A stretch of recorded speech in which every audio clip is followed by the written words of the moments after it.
హైదరాబాద్‌లో ఇన్వెస్ట్ చేయాలని చెప్పి ప్లానింగ్‌లో ఉన్నారా?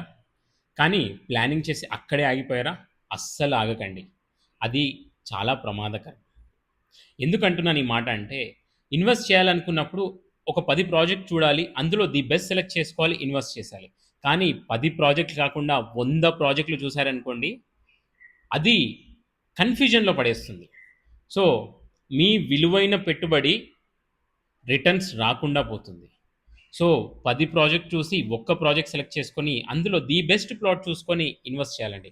కానీ 100 ప్రాజెక్ట్ చూస్తే మీరు కన్‌ఫ్యూజన్‌లో పడిపోతారు. ఫస్ట్ ఆఫ్ ఆల్ మీకొక క్లారిటీ ఉండాలి. Which location is the best? ఏ లొకేషన్‌లో ఇన్వెస్ట్ చేస్తే మనకి బెస్ట్ రిటర్న్స్ వస్తాయి? ఫస్ట్ ఒక క్లారిటీకి రండి. దాని తర్వాత మీ బడ్జెట్ ఏందో మీరు నిర్ణయించుకోండి. ఆఫ్టర్ దట్ సెర్చింగ్ స్టార్ట్ చేయండి. వన్స్ ఒకసారి డిగ్గింగ్ స్టార్ట్ చేసిన తర్వాత ఒక 10 ప్రాజెక్టులు సెలెక్ట్ చేసుకొని దాంట్లో ది బెస్ట్ ప్రాజెక్ట్ ఏదో చూస్ చేసుకొని అందులో ఇన్వెస్ట్ చేయండి. లేట్ చేయడం వల్ల నష్టపోయేది మీరే. రోజు రోజుకి భూమి విలువ పెరుగుతూనే ఉంటుంది తప్ప హోల్డ్ అయ్యేదానికంటే తరిగేది అసలే ఉండదు.